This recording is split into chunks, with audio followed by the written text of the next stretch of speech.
Hello, everyone, and welcome to this cursed recording of Garbage Time Takes. As always, I'm Derek here with my co-hosts who are out in the great beyond. Dennis. So we are out here. It's been a night, Derek Rezio. It's been a night. Out in the wastelands of Ohio, Dennis Weaver.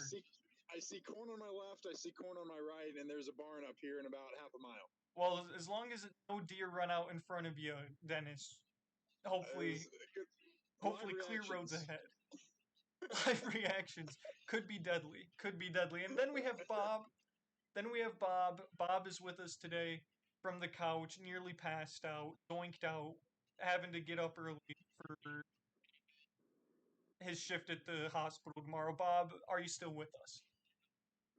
Oh, I am, Derek. I'm glad to be here. I'm just very concerned for Dennis and that he may be in some sort of haunted cornfield with all this background reception and that I keep hearing coming through his mic. You know, he might be getting mugged. I have no idea. Dennis, I love you and I hope everything's going okay. Thank you, Bobby. I'll try to give some verbal confirmations every minute or two. If one of you guys goes on a rant, just heads up that I'm alive. I don't think it'll be an issue, Dennis, because you're on speaker. I can usually hear myself through your end of the Zoom call, so we should be fine. Perfect. That's what I'm going for. But at some point, Dennis is going to try and get the AirPods in. I have no idea if the background noise is coming through on the audio recording. We will see. Oh, I was pausing because I thought Dennis was going to say something. It was just the audio feedback. Boys, let's get into it. College football is underway. I'm currently watching the Nebraska-Minnesota game. Bob will be present and available for when the CMU Fighting Chippewas take on MSU. Bob, who will you be rooting for tomorrow? Derek, it's a clear and definitive answer. Whoever's ahead. Okay. That'll be who I would be behind at the current moment. Okay, I think that's totally fair. I believe MSU is a 2-touchdown favorite, Bob. A mini garbage time takes your money. Will you be hammering MSU to cover the spread, or are the Fighting Chips going to get it done? Give me the points, Derek. Give me the points on the Fighting Chips. I'm with Dennis Weaver. We were discussing this a bit earlier. I gave you that bet. That was my bet. I'm giving you credit, Dennis. Give me the points. Lock of the century. A century lock for CMU to cover the spread from Bobby Epler. Dennis, it sounds like you're in agreement. Are you in century lock territory? Yeah, I mean, is it 13.5 or 14.5, Derek? It's one or the other. Let me pull it up quick. I can pull it up. It doesn't particularly matter. I mean, it doesn't particularly matter. Give me the chips and the points. I don't have the guts to give them to take them on the money line. But it's a short hour drive down there to East Lansing. I've done it multiple times, and I don't think there's really anything standing in the way of a potential upset here. And at the very least, I think they can keep it within 2 touchdowns. I mean, that's what I love to hear. Listen, I'll have family in attendance, like we mentioned. Bob will be in attendance. I will be there in spirit, rooting on CMU with all my heart. No doubt about that. Dennis, can I get confirmation from you for the same, rooting in spirit? In spirit, absolutely. And I will be definitely there in spirit tomorrow. And fire up chips. Fire up chips. Fire up chips, dang it. The spread is 14 and even 14. Okay, even better. I agree. Gives CMU the half point that they wouldn't have got at 13.5. Quick math. You don't get that type of in-depth analysis anywhere else in Garbage Time Takes. You really don't. You really don't. Dennis, have you had a chance to watch any of the games? I was raging a little bit Sunday when Navy absolutely folded. Have you had a chance to partake in any college football, as we're about to get 5 straight days of it starting today? I really haven't. I think I sent this to you guys. I could be wrong. It was really ironic. I was sitting there on Saturday night, and I finally got to flip on the TV at like 11 p.m. And the only game still going was like San Jose State No, it wasn't even that because they played USC. It was Correct. It was some game from the Mountain West, and that was my first college football of the season. Was the Mountain West Conference. So shout out to that. I'm excited for some real college football though. Dennis, when does UC start their season? Saturday afternoon at 3:30, baby. Saturday afternoon against Eastern Kentucky, barn burner. Will you be in attendance? I will not be in attendance. No, I will be. Be at a fantasy football draft. I agree, Bob. Fake fan alert. I'll be at U of A's home opener. Bob will be at CMU's road opener, but Dennis can't find the time to go to UC's home opener. Unbelievable. Oh yeah, but okay, but you could say the Chips home opener, but Bobby doesn't even know who he's rooting for. So I mean, does that really count? That's my question. Bob, does it count? I would grace that response with a rebuttal, but I think all I really need to say is that this is the man that couldn't even recognize his own team's fight song. Oh, come on, we're not digging that back out. I mean, unbelievable. I mean, speaking of the ECU Fighting Pirates, they'll be taking on my Michigan Wolverines this Saturday. For those of you who may be new to the channel, for those of you who may be new, Dennis once confused the ECU fight song for the UC fight song. It was a tough scene. Derek, the ECU Pirates go for it every time. Just don't forget that. They go for it every time. I mean, because you don't play at ECU with a weak heart, Derek. Correct. I mean, you don't take ECU lightly. Full eyes, clear heart, can't lose, or something like that. Or is it full heart, clear eyes? Which one is it? I think it's the second one. I think it's the second one too. That one sounds a lot better. But Bob, can I get your thoughts on Michigan taking on the ECU Pirates? Are we in danger? Heck yeah, you are. With that mentality like that, I don't see how you're not. Hard to disagree. I mean, Derek, I thought this was supposed to be an easy win. That's why they suspended Harbaugh for this game. Well, I'm sure it will be an easy win. Keep in mind that's Bob's analysis of the ECU Fighting Pirates. We're like 34-point favorites. I'm not too particularly concerned, but you never know. Can't just be expecting day one absolute blowouts, but treat every opponent with respect so that the game respects you. Can't be disrespecting the game. Can't disagree with that logic. I don't know how true that mindset is in the hearts of the Michigan Wolverines themselves, but I'm glad that you're taking that mindset on. Correct. Speaking of other college football games, over time on this podcast and in private discussions, we've let out some hot takes. So let's run through those. And see how we feel about them as the season is just about underway.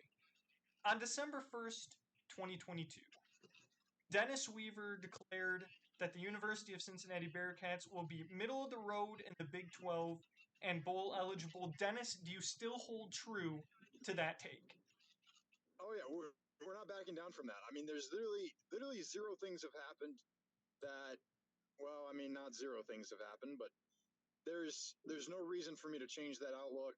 I don't have a excessive amount of optimism about this season, but I still think that this team and this school can be competitive, even in the Big 12. The schedule is not particularly difficult, and the difficult games we do have at least are at home. I think that this is a bowl eligible team, maybe not by a large margin. I might be sweating it out a little bit, but I'm predicting 7-5 for this Bearcats team.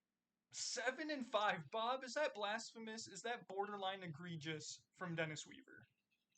It is borderline egregious, and come on. This is a team that's been undefeated in recent years, and you're going to say the American Conference, but like, that's the team that we're dealing with. We're not that far removed from 11-1 and 12-0 is the standard. I don't think 7-5 is that unrealistic. Dennis, where's your head coach? Is Luke Fickell currently the head coach of the University of Cincinnati?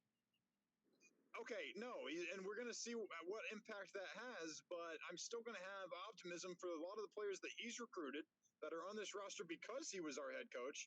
And maybe we're trending downwards, but this is still a year in which we're not going to be completely in the toilet. Dennis, Derek, two words for you. Derek, go two ahead. words for you. Go ahead. Nose dive. Oh no! Okay, Bearcats.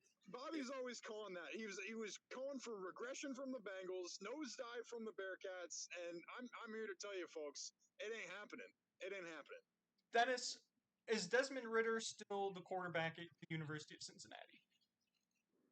No, he is not. Who is? It's probably going to be. Wait, no, that guy transferred. I actually don't know who it's going to be, but it doesn't matter. It doesn't matter. That's the thing. It's not still Ben Bryant? It's not going to be Ben Bryant. I can tell you it will not be Ben Bryant, who transferred back to the MAC, I think. Oh no. Back where he belongs, isn't that right, Bob? To like Akron or something. Remember when I said that was a disaster?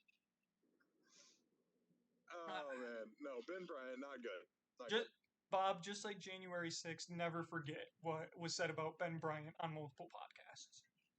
Oh my God. That's great.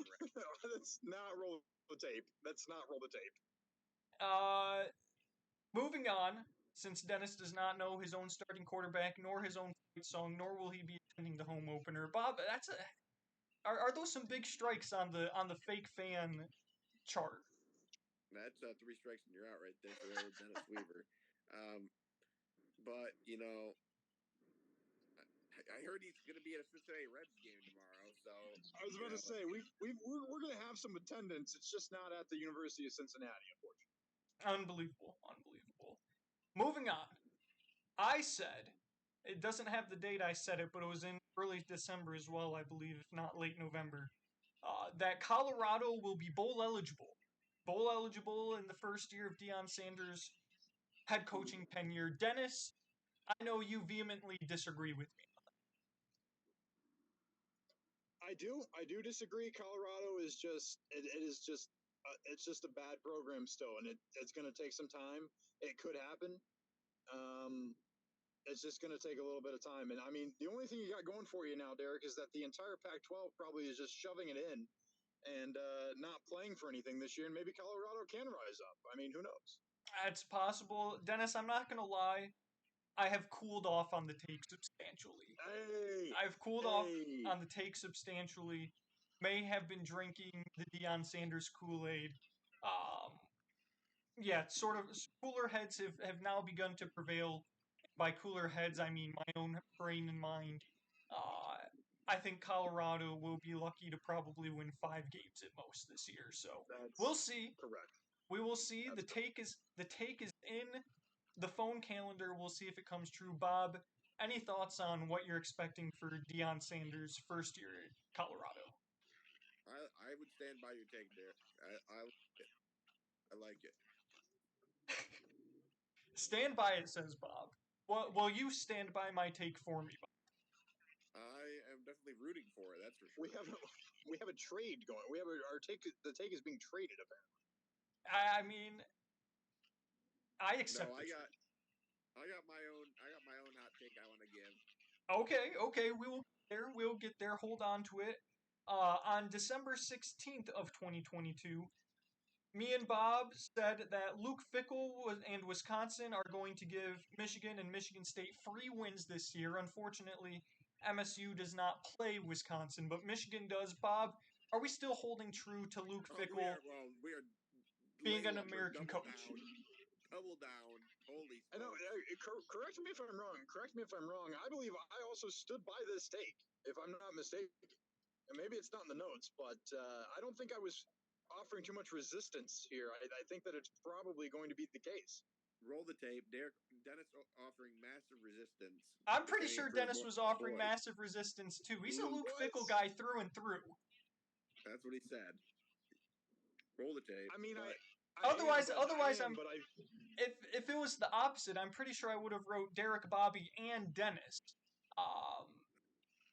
Because I believe Dennis was offering some resistance.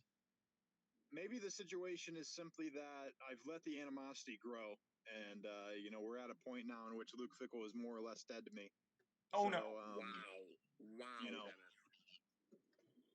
and it could get worse. It could get worse with the season if he has any sort of success, and the Cincinnati Bearcats are denied any of that success. It could get worse, boys. Dennis, Unreal. can I get your thoughts on Luke Fickell leaving what you have deemed as a perennial 12-0 and 11-1 college football playoff team for the likes of Wisconsin, who hasn't won diddly squat since Russell Wilson was there? Alex. Absolutely asinine. I mean, it still makes zero sense to me. Program, Dennis? I don't think it says anything about my program. I think it says a lot about Luke Fickell and the kind of person that he is, and versus the kind of person I thought he was, unfortunately. And I'm sure Wisconsin can offer quite a bit of financial resources that the University of Cincinnati was unable to provide, and apparently that means more to him than having respect. That's tough. That's very tough, Dennis. Perhaps one day UC will be able to get their revenge. Maybe UC and Wisconsin should schedule some games in the future, Dennis. What say you? Oh, he's muted. Dennis alerted us prior to the podcast that he would be switching over to his AirPods and off of his speakerphone usage. So that may be what he's doing right now. We'll get Dennis's thoughts in a minute. Bob, one more hot take. This is NFL related and not college football related. But I said on January 6th, and then in parentheses I wrote never forget. So very serendipitous that joke came up twice tonight. That the Lions will be 11-6 easily and maybe 13-4. Bob, do you stand with me on that? Oh, I'm standing with you. I'm standing with you. I am drinking the Kool-Aid. Bob, are we drunk off the blue Kool-Aid? The Honolulu blue Kool-Aid? I mean, if I'm going to be on ditch watch if the season is a disaster, Derek.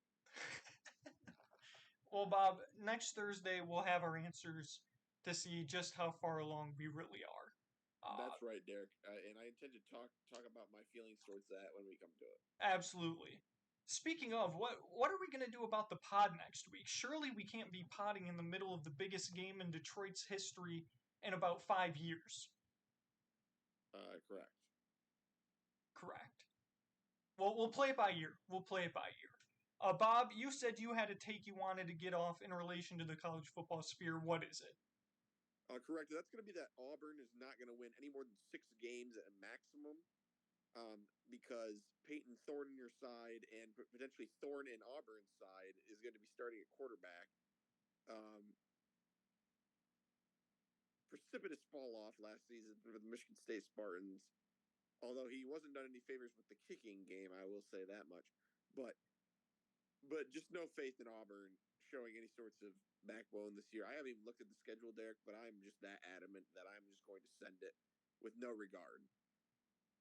Bob, I don't know their schedule either, but if you give me a second, I'll pull up the DraftKings over-under on their win total for the year, and let you know if Vegas is thinking the same way you are. Give me 1 second. Bob, the regular season wins for Auburn, 6.5. 6.5. Yes. Will you be taking the under, Bob? Yes, I will. Yes, you will. I mean, Bob, maybe you should be a bookie. You were basically right on the money. Well, I mean, come on. That's why I run the garbage time takes your money segment. Yeah, Bob, I'm not gonna lie to you. I am very intrigued to see what Peyton Thorne does. Because there's no question last year stunk. And with Keon Coleman, a future NFL wide receiver, and Jaden Reed, current NFL wide receiver. Bob, correct me if I'm wrong. Did Jaden Reed go in the second round of the NFL draft? I believe he did, Derek. I believe he did as well, and unfortunately he went to the Packers, which means I doubly despise him. But the fact of the matter is, Bob, he had 2 NFL wide receivers on his roster, and MSU won how many games last year? Not enough to make a bowl game. I'll tell you that. Correct. I mean, losing to Indiana, who didn't even complete a there. forward I was pass in there. the second half with bowl eligibility on the line, Bob. Derek, I was there. You were there. You were there in the freezing cold, the tundra of East Lansing, and Peyton Thorne let you down. As 17 kicks were missed and bowl eligibility was put to rest.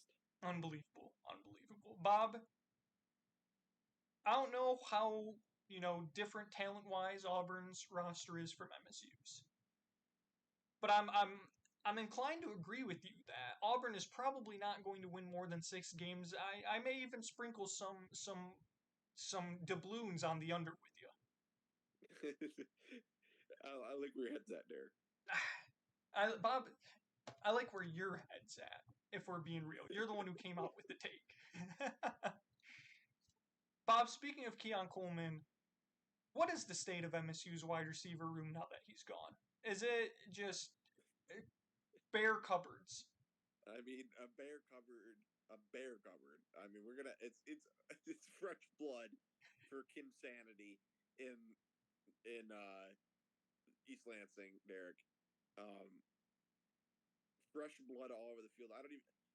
If we fixed anything, I swear I hope we've brought in a new kicker. Actually, I know we had to, but I hope he's good because, good Lord have mercy, I was so done with last season with our kicking game. Our punting game was elite, but the kicking game was horrible. Bob, unfortunately, you have to replace your punting game. Bryce Behringer is now in the NFL. No, that's what I said. Our punting game was great. I know, that's what I'm saying. You have double special teams issues, potentially. Not only are you having to replace a kicker and you don't know what you have him in yet, but you also had to replace arguably one of the top 3 punters in the entire nation last year. Yeah, well, we were in big trouble, Derek, on that front. Gonna need a resurgence of the run game, which I'm not confident in. Because I couldn't even tell you who's gonna be anybody back there. I couldn't even tell you. Bob, was Noah Kim named the starter? I don't think there. I haven't seen an official report, Derek, on the starter from my take, but I believe he was the front runner. Okay. Let me see if I can find it. They did do their uniform review for tomorrow, Bob. Your thoughts on the MSU jerseys? Not bad. I'm taking a look. Might be one of those things where it's a last second thing for gamesmanship. Considering that we had a few young guys that we were considering between. But I think it's Noah Kim, Derek. I think that's the way that it's going to end up. Here we go, Bob. Here we go. Are you ready for this quote from 7L Mel? Are you ready? 7L. Here's the quote. We'll see who runs out there first on Friday night, and we'll go from there. End quote. Thank you, Mel. So Mel not giving away any trade secrets in the lead up to the game. He said, "You'll see who runs out there first, and that's who's going to be starting." I would say some that serious games pretty well there, Mel. What was that, Dennis?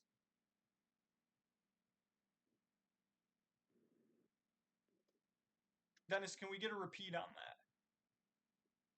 I said I think that works pretty well for good old Mel Tucker, that the first person running out on the field will be the starter. Very, very, very good, Dennis. Very insightful. You're not wrong. Very good. Can you hear me, boys? Can you hear me? We can hear you. Can you hear us? All right, that's wonderful. I can hear you much better. Yeah, we've got the AirPods in, and we are back rolling again with the full tank of gas. Awesome. Love to hear it. Dennis, any thoughts on what Bob was saying earlier with Auburn likely not winning more than 6 games with former MSU quarterback Peyton Thorne at the helm? Any thoughts? Yeah, I mean, that's basically my lose of the week already right there. The Auburn Tigers. I mean, Bobby hit the nail on the head with that one. But I'm pulling for Auburn just so MSU can wonder what they lost in Peyton Thorne. Fair enough. Fair enough. Dennis, did I take a look at what Cincinnati's over/under win total is this year? Oh, you did not. No, I'd be interested to see what it is though. My guess is going to be like probably 5.5. 3.5. It's not So, going to be 3.5. so you're both kind of right. Cincinnati's regular season wins is set at 5 even, Ooh. and conference wins is set at 3.5.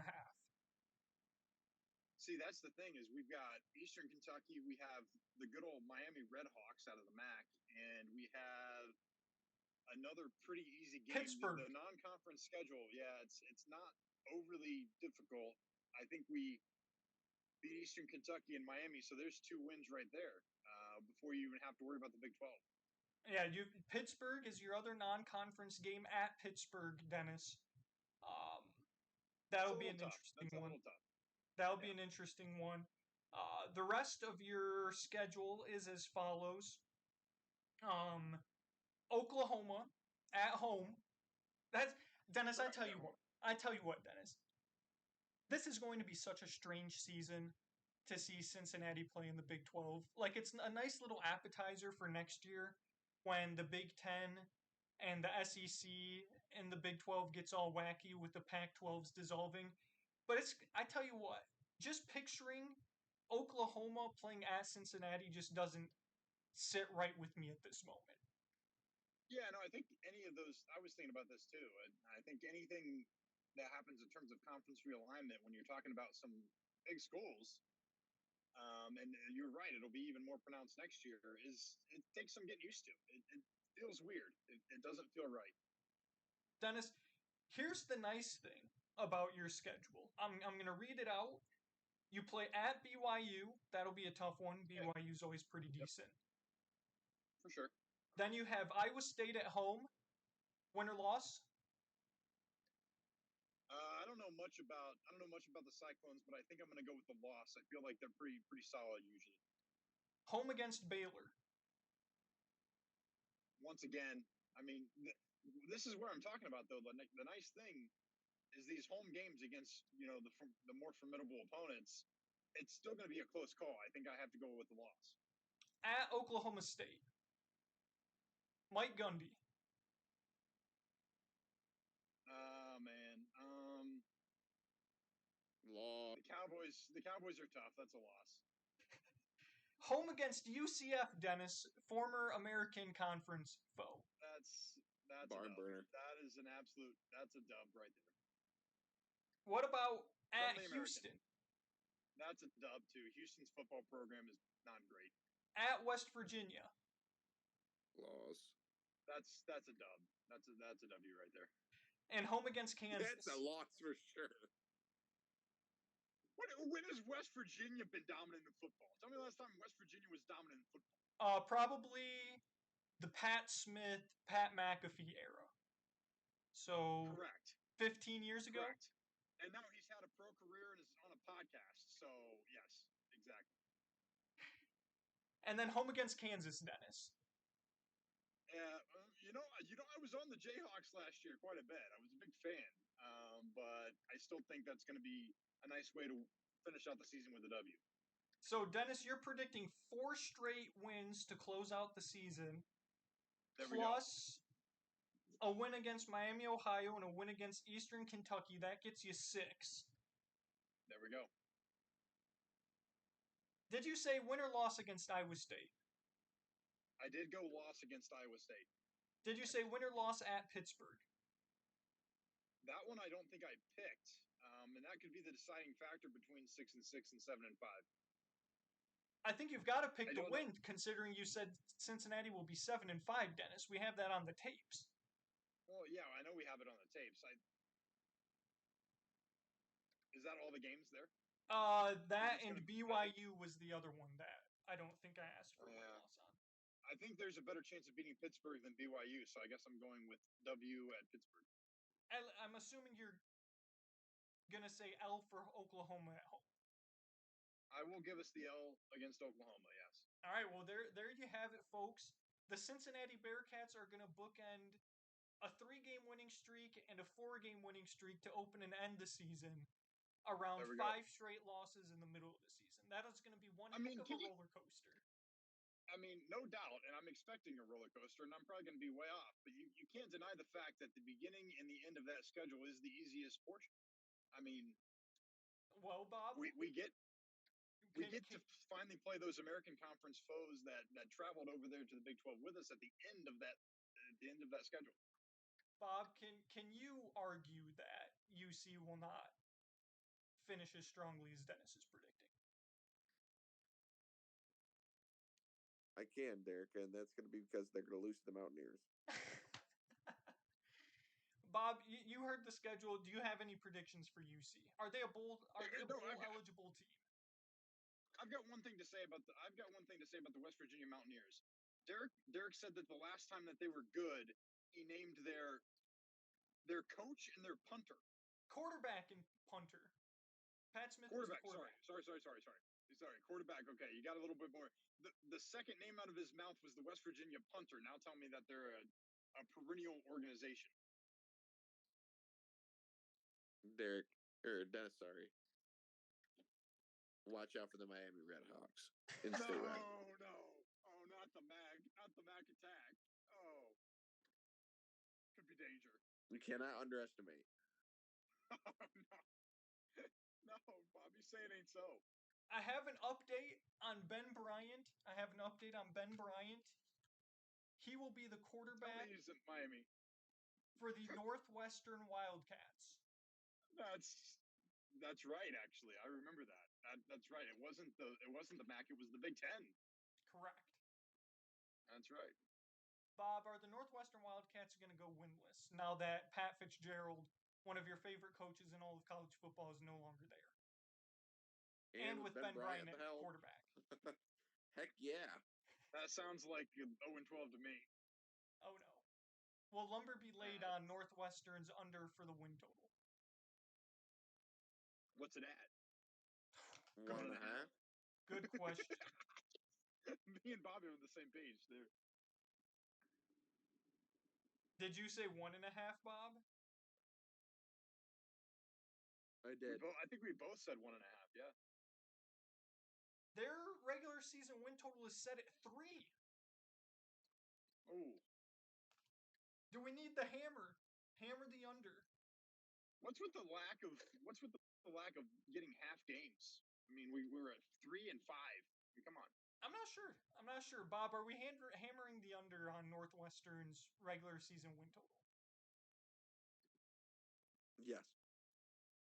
No doubt. MC Hammer, drop it on the under. Hammer time. I mean, Bob, do we need to go through MSU's schedule? No, we don't, because it's going to be bad. Are you predicting bowl eligibility for the Spartans? Their win total, I believe, is set at 5.5. I can't say I am at this time, Derek. Oh, no. Wins. Oh, no. Oh, no.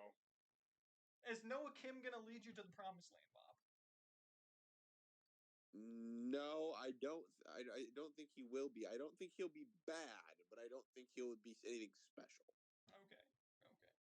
I think he'll be very average Joe. Will he be a step up from Peyton Thorne? If he can not put the football in harm's way as much, then he will be. Fair enough. But I just don't think we're going to get a lot of support from the defense and or running game. Fair enough. Bob, will you be beating Washington this year? I know last year you were very confident that you were going to beat Washington and then you got blown out. This year you have them at home. Can I get a prediction? Loss. Oh, no. I think I had Washington as a loss last year. I was saying, Bobby was very skeptical of. Oh, I thought he had Washington as a win. We'll have to rewind the tapes. He was very worried. We'll have to rewind the tapes. Perhaps I'm misremembering. Bob, will you at least beat the Richmond Spiders?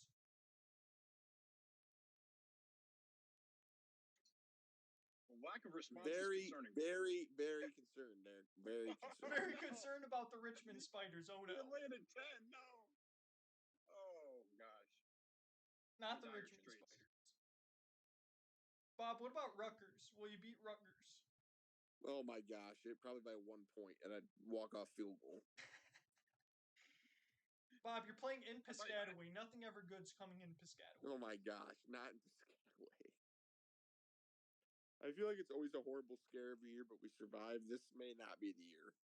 Bob, last question. Will you beat the University of Michigan, who you happen to play right after Rutgers and Piscataway? One of our 4 wins. One of the 4 wins. I respect the take. I respect the take. As for Michigan, I'm predicting a clean sweep, 2 back-to-back years of a clean regular season, 12-0, repeat Big Ten championship, back to the college football playoff.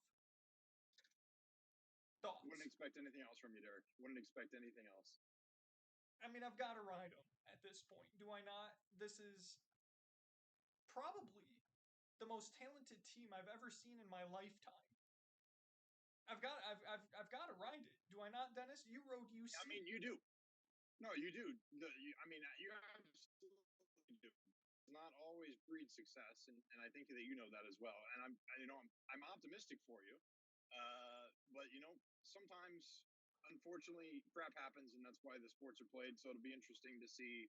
It'll be interesting to see how it goes. Absolutely, absolutely. Is it in the horseshoe or the big house this year, Derek? It is in the big house. Okay, I mean there you go. I mean there's an argument for 12-0 for sure. Correct. Because I mean that's always going to be the game that it's going to come down to. It's what it feels like. I'm sure Bob and the MSU Spartans will have some say. Sure. But yes, I like to think so. Unfortunately, we do have to play at Penn State this year. That's tough. That is tough. But it's not going to be a whiteout game, so that is in our favor.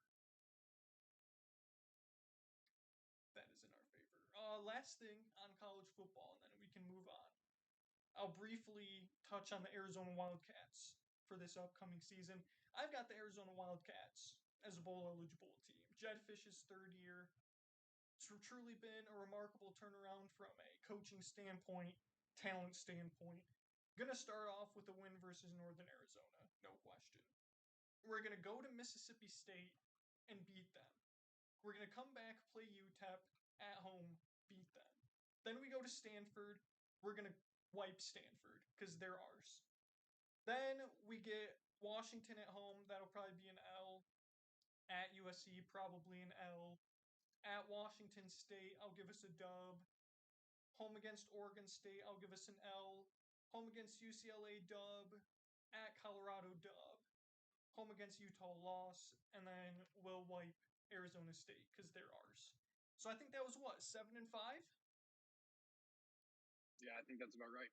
That sounds about right to me. Regardless, take Arizona be bowl eligible this year. You have the Charles Barkley guarantee. Guaranteed.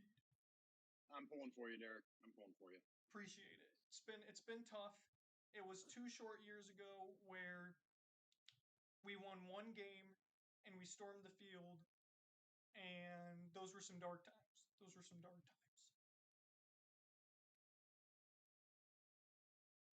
Anything else in the college football sphere from any of you two? I don't think so. All right. Well, the NFL season still a week away, but we can touch on it a little bit. Dennis, we'll start with you. Joe Burrow is back at practice, from what I saw. Yes, he is. That's correct, sir. And I mean, a welcome sight indeed, especially after watching the performances of Jake Browning and Trevor Siemian battle it out in training camp. I mean, man, it's gonna be rough anytime Joe is not on the field. Let's just be upfront about that, and I'll be forthcoming with that. We did not do a good job of replacing Brandon Allen, believe it or not, who is a formidable backup apparently, based on what I've seen. Because yeah, we need Joe Shiesty out there. I mean, not to state the obvious, apologies for that, but it's ugly. Dennis, will the Cincinnati Bengals be AFC North champions?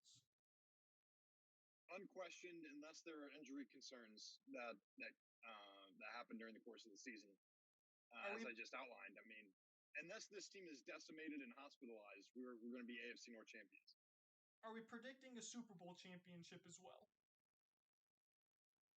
To go as far as predict it, I think is a little ambitious. But I see absolutely no reason why we shouldn't be a top 2 team in the AFC, putting ourselves on the direct path to said Super Bowl. There's really not. I mean, as always happens in the NFL, it's going to come down to, in my humble opinion, as long as we stay reasonably healthy, it is going to come down to a couple of coin toss games against probably the Kansas City Chiefs, maybe the Buffalo Bills, maybe another team of that pack of teams in the AFC that could rise up this year. But it's going to come down to a coin flip game or two, and that's really, unpredictable stuff when you get to that point in the season. And then lastly, Dennis, are you predicting a fantasy football championship this year? I am predicting a fantasy football championship. I mean, it depends on which league you're talking about, because Bobby does have quite a bit of stature there to rival up against, and but in one of my leagues, it's I mean, we're dealing with my brother and my dad, and quite frankly, I'm just not afraid. Not afraid. Not afraid. Bob. I mean, in 12-person league, I finished second the last 2 years in a row. We're looking pretty. Fair enough. Fair enough. Bob, the Detroit Lions, I mentioned 11-6 easily, potentially 13-4. Where do you see the Lions at the end of the year? I think we can both agree NFC North champions is a foregone conclusion. A foregone okay, go ahead. 12-4, Derek. 12-4. Conclusion. A foregone conclusion. Wow. 13-4, Bob, or 12-5? We're at 17 games. Sorry, 12-5. 12-5, Derek. Apologies. Yeah, 12-5. I really think 13-4 is in the realm of possibility. Big week one, Derek. I know this will kind of be our show before then, so I guess I'll talk on my thoughts about that. I say it every year, Derek. You know where I'm going with this. Week one against a team that's established, a team that's been there, that's done it. Last year was the Eagles. Correct. The year before that we had the Chiefs, maybe, or in recent memory we also had the Chiefs again. In my opinion, we've got to show up and we've got to show the world that we're not pushovers. Sure, we can beat Green Bay in prime time when we're not playing for anything. But this year we have expectations, and we have to show that even when expectations are present, we can deliver the goods. But we've got to hit Kansas City when they're not expecting it. And that's going to be week one off the jump from a team that has history of doing nothing. And so I put a lot of stock into week one, quite a bit. And to me, it's going to show me whether this team is a bunch of contenders or a bunch of pretenders. So, Bob, will you only accept a win? Will you only accept a win? What if it's a classic Patrick Mahomes last second scoring drive? Not good enough. Not good. We've seen it too many times. We've seen last second heroics from the Eagles last year. We've seen last second heroics from the Chiefs in the past. It always seems to go that way for us. Play a solid game, solid 4 quarters of football, but for whatever reason we make 1 to 2 lapses that just screw us. Whether it be one, even Jared Goff had a good game last year against the Eagles, 1 interception, or the defense just completely looking like a sieve, or any of the number of the above reasons, we just failed to get it done. And this year, I need it to be different for my sanity's sake. You know what, Bob? I'm with you. We're past the stage of moral victories. We're now in wins or loss territories, line in the sand. And Bob, I'll hop on the 12-5 train with you. I'll hop on the 12-5 train. There's no reason. There's not a game on this schedule this year where I automatically think the Lions cannot win that game. In years past, absolutely. But there's no reason why the Detroit Football Lions. I mean, Bob, they could even go 17-0. They could go 17-0. Oh my God. Dennis, I've been sitting over here patiently, and all I want to do is say how much I want to root for the Detroit Football Lions, how I am rooting for the Detroit Football Lions, and I want to support you guys. But then you just say outlandish crap like that for a team who hasn't won the division since the Tampa Bay Buccaneers won it, thank you, Dennis, for the who are no football longer in history the lesson. division. Correct, but like I don't understand. I mean, every year we just make this miraculous jump, and I hope they do it. But to say it's a foregone conclusion that they win the division they've never won before, as it's currently constructed, is asinine. Dennis. That's not realistic. Dennis. Is Jim Schwartz coaching the Lions? No. Is Rod Marinelli? Thank God for you guys. Is Rod Marinelli coaching the Lions? All I'm saying, I Is get Matt where you're going with this. You don't have to do it. Is Matt all I'm Patricia? saying is you're just still projecting. You're just still adding in a lot of projection. Is all I'm saying. Dennis, here's what I'm saying. That's all I'm saying. Here's what I'm saying. The Lions organization of today is not even the Lions organization of 3 or 4 years ago.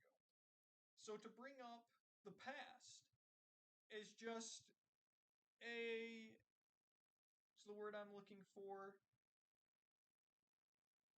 An unfair conclusion to use the past as the precedent for the future.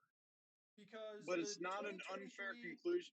The 2023 Lions are not the 2012 Lions. They're not the 2020 Lions. They're the 2023 Lions. So, as easy as it is to point to the past to rain on our parade, I would encourage you to recognize the new context of the organization in the same way I would remind Ohio State fans like Shane Rose that Urban Meyer isn't walking through those doors, and to point out Harbaugh's overall record against Ohio State as reasoning that you're going to walk into Michigan Stadium this year and wax us is a blatant, flagrant misrepresentation of the current state of the Ohio State football program, which is that Ryan Day is 1-2 against Michigan and has not beaten us without Urban Meyer's recruits. Same thing with the Lions. Matt Patricia is not walking in those doors to sabotage us any longer, and it's a new age in Detroit. And to go from 3 wins to 8 wins, just barely, or 9 wins, just barely missing the playoffs. Why is the logical conclusion not NFC North champions, Dennis? I see your point, and I hope that they are. I truly do. Especially week 1, I would love nothing more than the Detroit Lions to send the Kansas City Chiefs to an 0-1 start. Absolutely, and I believe in Dan Campbell. I'm a big fan of Dan Campbell. I think there's a lot of reasons to be excited. All I'm saying, quite simply, and I agree with your point that the 2023 Lions are not even the 2022 Lions. That's completely valid. Thank you, Dennis. Thank you. Correct. All I'm saying is take it from somebody who's had high expectations for teams who were on the rise and playing and projected them to play better in the following season based on a season's performance and based on the trajectory I thought we were headed, just to have nothing but utter disappointment given back in return. And the season that the Cincinnati Bengals gave me actual satisfaction was one in which I wasn't necessarily expecting a whole lot. And so, that's why they play the game. And I'm just begging you to keep that.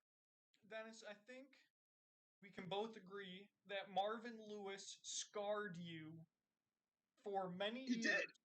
For many years. And this take is very much a Marvin Lewis scar take. Correct, which is why I point to the fact that in the same way Marvin Lewis no longer coaches the Bengals and the Bengals are a brand new team than from what they were 4 years ago, the 2023 Detroit Lions should not be held to the same mindset that the past 20 years of Lions football has been held to. I hope you're right. There's no evidence as of this point whether Dan Campbell is Marvin Lewis, and I sure hope not. Perhaps, Dennis, I'll give you this much. Perhaps 17-0 was a bit outlandish. Maybe we can settle at 16-1. All right. Great. Wonderful. Bob, your thoughts? If you're not sleeping. Sorry for hijacking that. Sorry. No, it was very good, Dennis. It was very good. I had to get that off my chest because 17-0 just sent me off. Dennis, get a solo cup, get a glass, and pour yourself some Kool-Aid, baby. That's all I gotta say. Does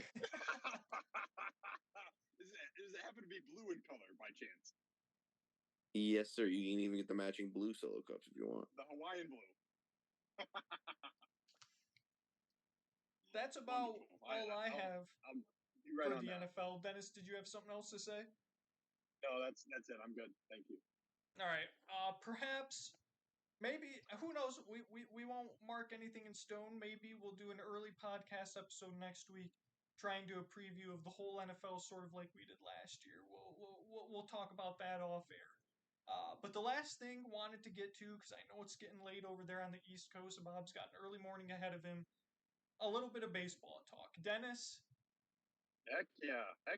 The results are in. I'm all fired up now. You better be ready for it. The results are in, and the Chicago Cubs are not in first place in the NL Central. The Milwaukee Brewers went on an 8-game winning streak.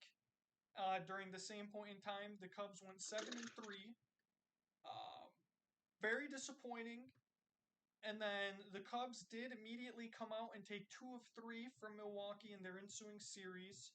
So even though I lost the bet and will be donning a Cincinnati Reds shirt at some point in the near future, I'm still holding true to the fact that the Cubs will win the division and that they're a better team than the Brewers.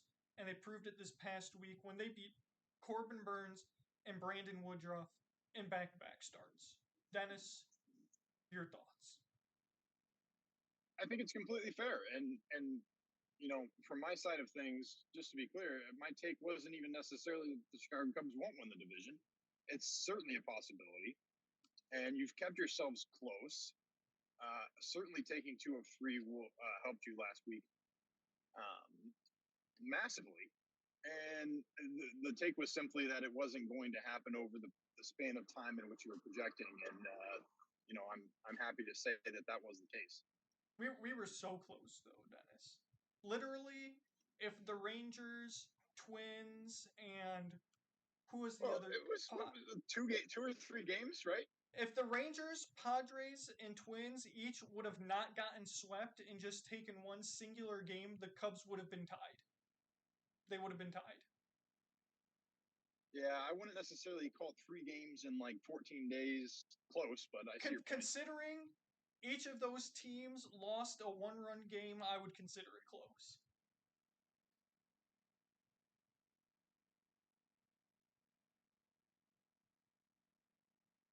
Any thoughts? No, I mean, there you have it.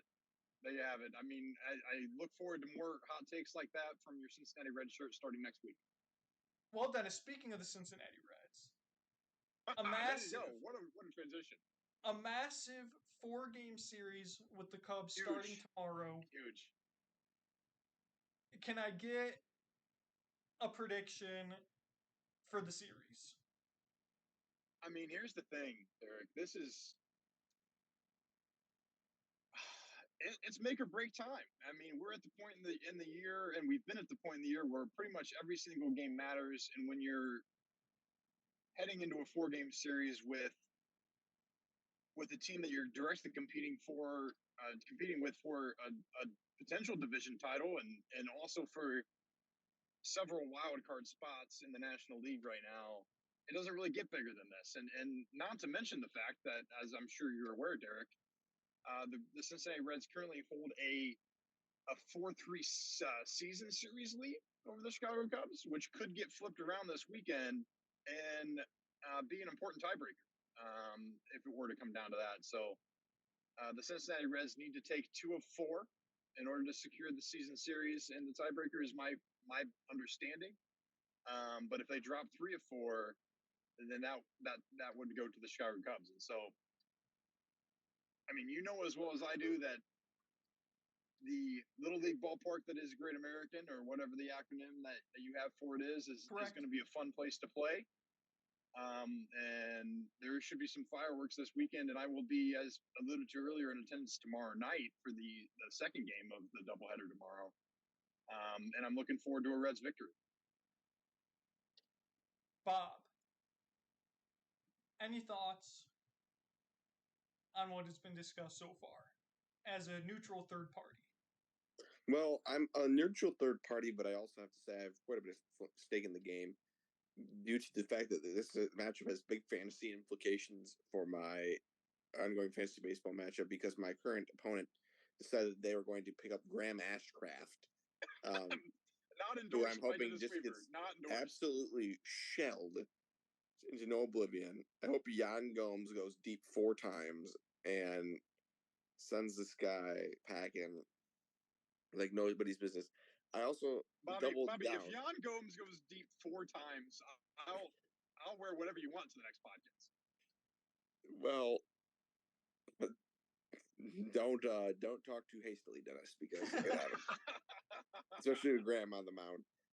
And then I doubled down because I was just that convinced that the Cincinnati Reds were going to fold that I went and picked up Jordan Wicks, the young gun from Chicago, who came out and had a 5-inning, 9K start, his last outing. I said, you know what, Nathan, if you're gonna do this to me, you know what, I'm gonna go right back at you with some of your own medicine. Jordan Wicks, mow down the lowly Cincinnati Reds. They can't hit lefties anyway. Or they can't hit. Where's the W flag? Where's the W flag? All I gotta say, where's the W flag? Unfortunately, my computer does not have both a front-facing and rear-facing camera. But if it did, I'd show you the W flag. That's right up on the wall right there. Dennis, I'm sorry to say the Chicago Cubs will be taking 3 out of 4 from Cincinnati. I hate to say it. Truly do. He really hates it, Dennis. I really do. I really do hate to say it. I can tell. I can hear it in your. I hate to say it, Dennis, but it's true. It's true. Oh no. Now they're both muted. I'm talking to the abyss. Oh, Dennis is back. Dennis, can I get a series prediction? Yeah, I think I've got to go with. I think I've got to go with a 2-2 split. I think it's going to be hard battled, and there should be some close games in this series. It hopefully will feel like a playoff series. It honestly should. And at the end of the day, I just don't think either one of these teams can get the edge that they're looking for, and so I'm going to go with 2-2 split. Fair enough. Fair enough. Bob, any predictions from the neutral third party?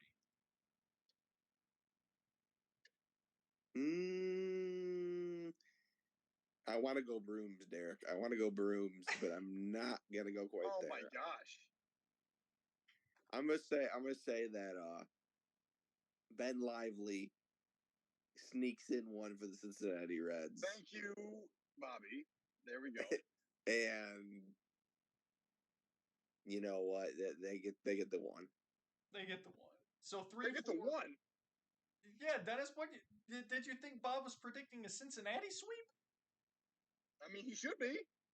That's closer to realistic, at least. No, you know what's gonna happen, Dennis. You know what's gonna happen. The Reds are gonna come out and crap the bed, and then you're gonna say, "This is the same old Reds. This is the same old Cincinnati Reds." Just like you've been putting in the chat all season. You've been saying, I knew they were gonna fold. I knew it. Yeah, but there's no validity to Derek's claims earlier in the season that the Chicago Cubs were garbage. I mean, that was. Well, you're right. That was said multiple times. The season was given up on in June. To be Derek fair, has the worst. Derek has the worst to myself, white flag radar ever. To be fair to myself, Cody Bellinger was hurt and we were dreadful. To be fair, And I'm pretty sure Cody Bellinger was called hot garbage multiple times. I do not ever recall calling Cody Bellinger hot It garbage. Sounds like Derek talk. Seiya Suzuki may have been called hot garbage. I do not ever No, remember it was calling definitely Cody Cody Bellinger hot Bellinger. garbage. There was a time before Cody Bellinger got hot and has been the savior of the entire city of Chicago that Derek was downing on Cody Bellinger 100%. I doubt it. I know who he has been Check the downing tape. on, Check the Jameson tape. Tyon. Correct. Oh, yeah, that's true too. Jameson Tyone still sucks. When does he pitch this weekend? Does he pitch? Please. I think the Cubs are actually calling up a guy to start. We're actually calling up former Tigers legend Shane Green to give us a spot start in the doubleheader. Yes, he's starting against Ben Lively Tomorrow night. in the second That's game the one tomorrow. I get to see. Let's go.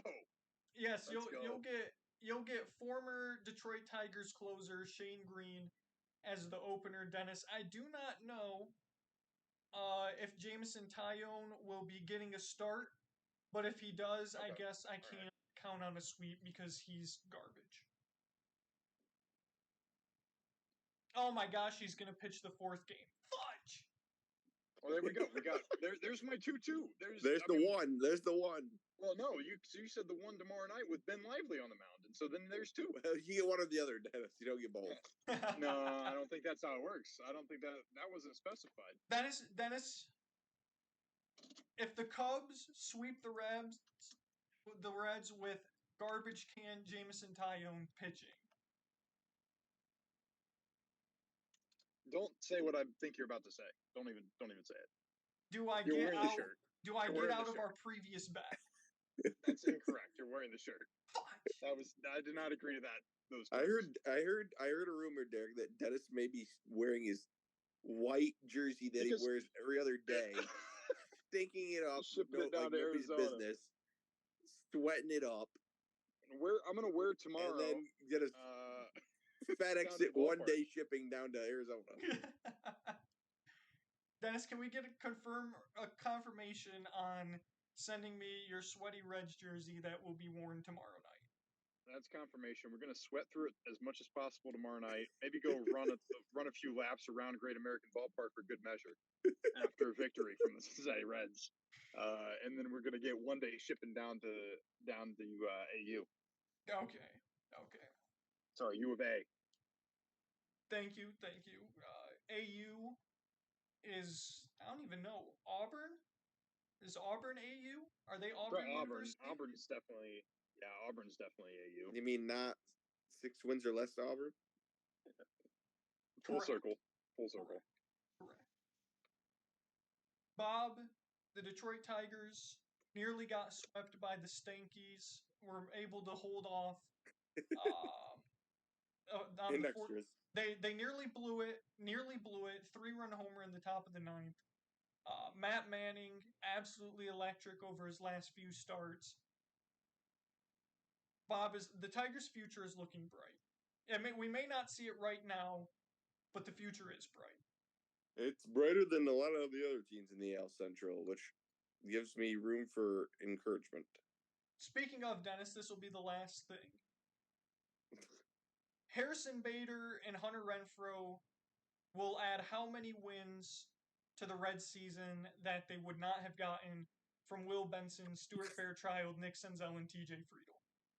Stuart Fairchild I don't know. On the record. 2? Stuart Fairchild is not good. One of those guys is bound to get hurt, and maybe a handful. I don't know. I mean, that could be the difference. Let me ask you this, Derek. What does it hurt? What is the negative impact of those claims? There isn't really one other than potential hindrance of development for your young players. That's about it.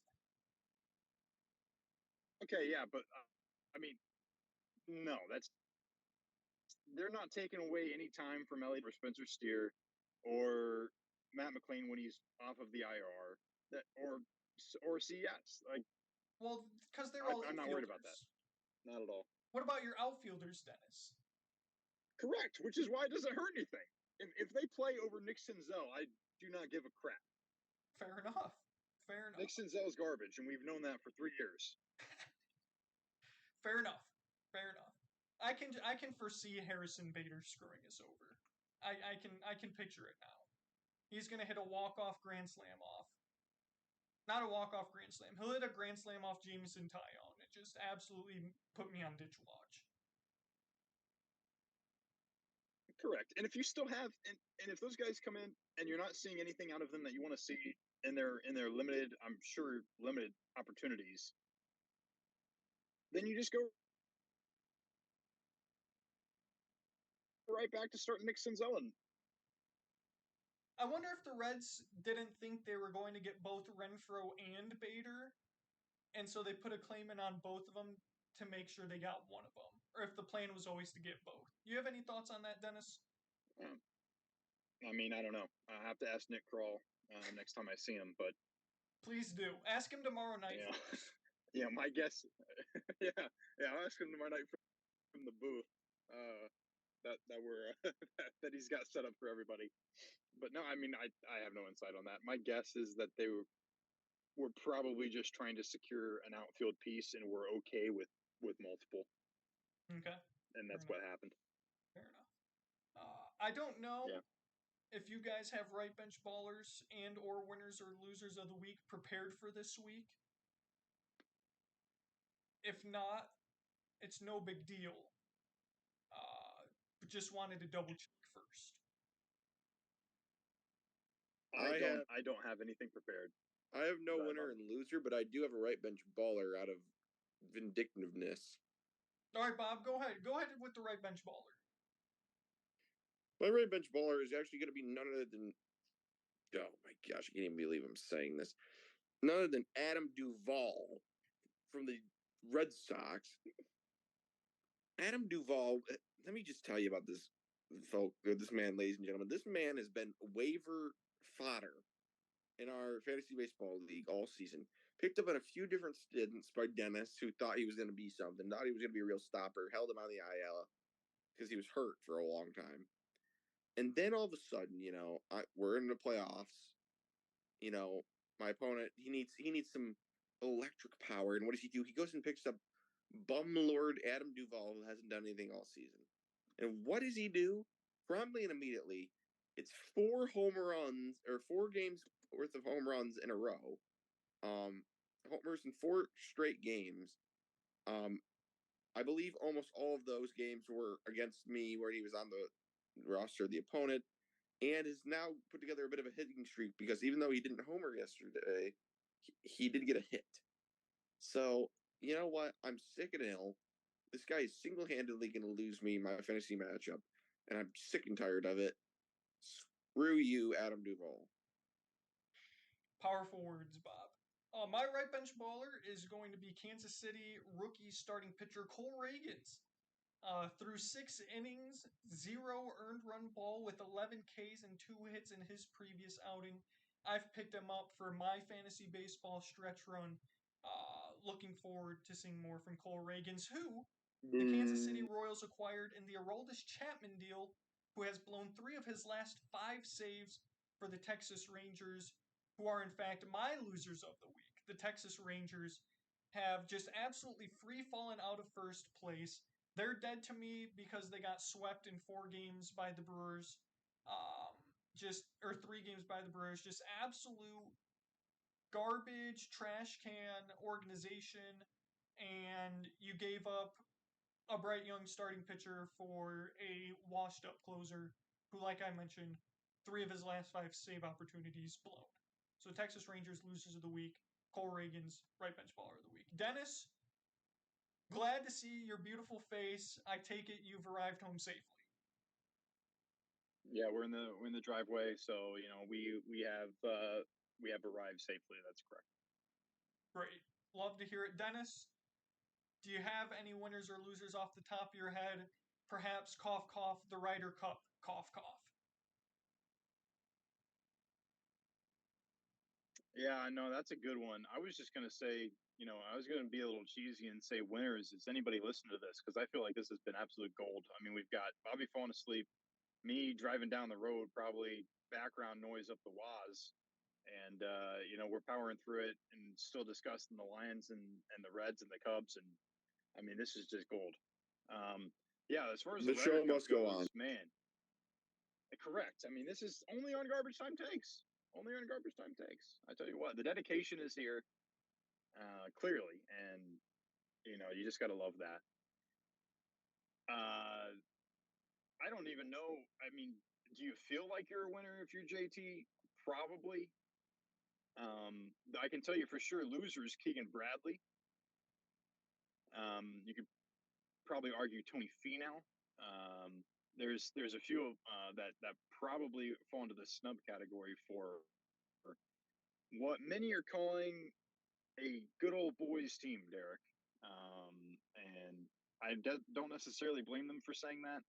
I think there's a lot of value in team chemistry and guys who are going to play better because they're playing with one another. However, it does feel like we've ignored a lot of the statistics and the basic things that should lead to success on the golf course, which is being good at golf. Seems to kind of have been put to the side burner on this one. Dennis, how does Zach Johnson even get to be the captain?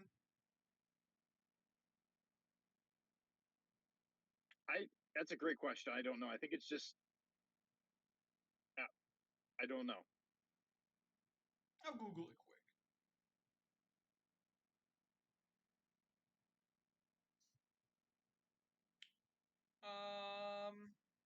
Let's see.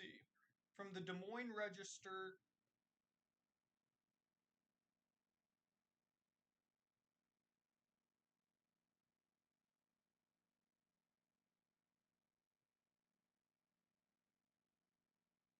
he's played in 5 Ryder Cups in his career.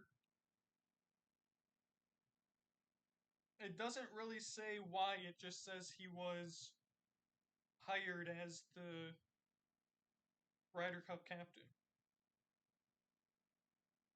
Interesting. Interesting. Dennis, can I get your thoughts on Sam Burns quickly? Hopefully, he plays good with Scotty. Fair enough. Fair enough. I don't have. Hopefully.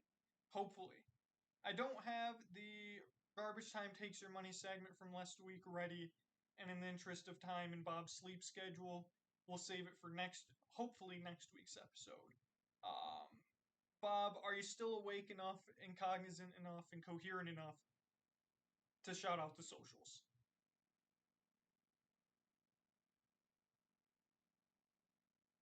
I just had to make you wait an extra second so you'd worry. Yes, I am coherent enough.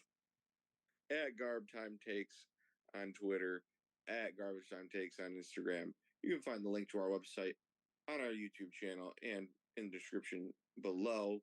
Thank you guys for watching this video. Dennis, I'm glad to hear that the background noise is coming to an end and you are not being haunted by the cornfields of Ohio anymore. And once again, thank you to all the loyal fans who ride it out with us each and every week. We are a goofy crew and we love each and every one of you. Couldn't have said it better myself. Make sure to turn on the bell, subscribe so you're notified whenever we upload the next podcast. Without further ado, thank you so much for watching. Enjoy week 1 of college football, and we will see you when we see you. Hopefully, with everyone back on camera. Without further ado, thanks so much for watching. Appreciate all the support. And 3, 2, 1. peace. Peace. Peace.